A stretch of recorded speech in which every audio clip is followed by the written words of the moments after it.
Welcome back, my friends, to TFT Hyper Roll with Autarch, and it's a new year and a new patch. But I wanted to tell you about the next set of videos that are going to be on the channel. I'm going to actually be jumping back and forth between patches because I have a bunch of videos from the previous patch that I thought were really fun and I wanted to put out. But there's a new patch, so I wanted to address it. So I'm going to address it with this video. And the reality that other than them adding some portals like wandering trainers there, not much has changed from a hyper roll perspective. And we'll get into that here. But let's look at the first set of augments. We're in Prismatic Symphony, so we're going to have all Prismatic augments. Lots of really tempting ones here, but it's hard to just pass on new recruit, especially at the beginning of a match, because you're going to have a bigger team, and it also gives you a champion duplicator. Rapid fire Jinx, you know what I'm going to do. So while we're cruising along, let's talk about patch 14.1. They made a lot of changes, and no doubt it will impact the meta in norms. In Hyperroll, I'm not seeing it because you go to 10. And since we go to 10, we still have to think in terms of 10 people teams. And that leaves Guardians and Rapid Fire as one of the strongest builds because they buffed the Guardians. Now they nerfed Sentinels, so some people think that Big Shot Sentinel or 8-bit Sentinel isn't going to work. It still works. The buff was very, very slight. We're talking about 10 armor magic resist after it's doubled. And they buffed 8-bit, which makes up for the slightly weaker frontline. Let's check out our second set of augments. Pandora's items is always really good to think about because it's going to come with a radiant item, but we roll everything else just in case there's something we absolutely need. Then go ahead, take Pandora's items. I debated with rolling it for a second, but there really wasn't going to be much in there that was going to help. I'm using Vi here as an item holder for a Moo. Once I can get a Moo, I can pull Vi out, and at this point I'm also using Evelyn to protect the needlessly large rod from changing into something else. Let's get back to the patch. You're likely going to see a lot more Spellweaver Annie teams because of the buffs to Spellweaver and Emo and the slight adjustment to Annie that will make her a little stronger earlier in some cases. It's kind of a weird adjustment just because they changed how her ability works. But it's not like Spellweaver Annie is anything new or something we haven't been seeing this entire season. Due to the new portals, like in this one they had Wandering Trainer that came with 3 emblems, you'll probably see more reach traits actually hit, so you might see a little bit more of that. And we'll focus back on the game for a moment. Bow, meat, rod. Evelyn's holding that rod for us. We can take it, make the Rage Blade. We all know where that's going. Onto Jinx.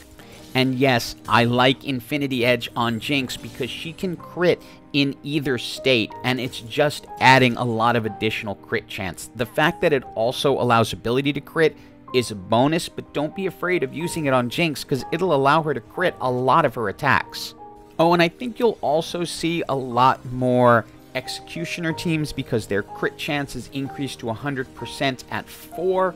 But again, this wasn't something we weren't already seeing, and with a strong frontline, you can often withstand that type of damage. Down to the final set of augments. Overwhelming Force is a good possibility, but I want to roll through. There might be a golden egg in there, and I think I could open it, but wasn't there, so we can go ahead, take Overwhelming Force. That's mainly to get the Death Blade onto Jinx, and then get the additional Infinity Edge onto Aphelios, although I roll first just to see if I can get a Caitlyn. Then Aphelios can get the Affinity Edge and the Death Blade, and we can use the Champion Duplicator that we've had since we picked up New Recruit to bring Jinx up to Gold 3 stars. Now back to the patch. When you're playing some of these new portals, you might want to look for different angles. There's one where you get a spatula. If you get that, I would suggest trying for 8-bit or some other trait like Country that you can now craft an emblem for. But absent that, the same builds that were working before seem to be working really, really well now. I had some time on Wednesday, and so I spent a large part of the day just trying out different comps, and mainly on my main, because I was actually able to get matches in under 5 minutes, and ultimately, this is what was working.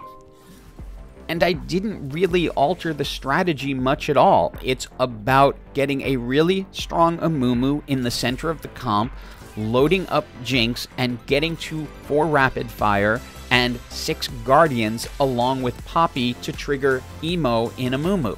And I think ultimately this really does come down to Riot wanting to make Guardians more viable in norms, because they weren't particularly viable in norms, because you have to get to 10, and you don't get to 10 most of the times in normal games. In a lot of norms, they were seeing just strong frontline, often Sentinels or Bruisers, and then people going for 3-star 4 costs in the backline to be the cleanup. And you can pull that off with a team of 8, especially this season with the headliner mechanic, allowing you to pick up instant 2-star 4 costs and then filling them in after that if you've econned properly. But back to Hyperroll, you gotta think in terms of teams of 10, which made Guardians much stronger than they were. And we're into our final item choices of the game. Bramble Vest is such an amazing item for Mumu that we're going to go ahead and use our magnetic remover to get items over to Yorick so we can put the Bramble Vest on a Mumu. It'll also make Yorick stronger, and since we have 2 more sitting on the bench, it's certainly something I want to think about. Nothing here absolutely fantastic, but we can go ahead and get an adaptive helm for Thresh so that he's just a little bit stronger as well. When seeing this reminded me, there was a pretty massive buff to Yasuo, but I don't know if they just ignored Hyperroll or meant it this way. It did not translate over. He's supposed to get double the 1.5%, but he's only getting 2%, so do not use him in Hyperroll right now. But for this match, we are now into the top 4. Oh, and I want to show a quick change I made here and explain the reasoning. I want the Aphelios items over on Lucian, so we go ahead and pick up a second Caitlyn. We don't need 5 rapid fires to pull this off. It is much more important to have 2 very strong backliners, and now with Jinx and Lucian, we are good. If we get an additional Caitlyn, we can just pick up a legendary unit to fill in, but our front line is incredibly strong here.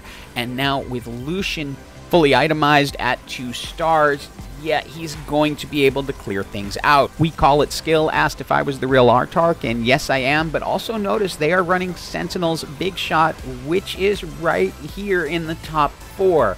So these same builds, yeah, they work the same way. And hi, we call it skill, just in case you happen to be watching. And sorry about that, but it's now GG for everyone.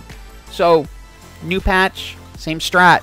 Not sure why the Pixie Mander is now off-center, but hope you enjoyed this video. And as always, have an absolutely, absolutely awesome day.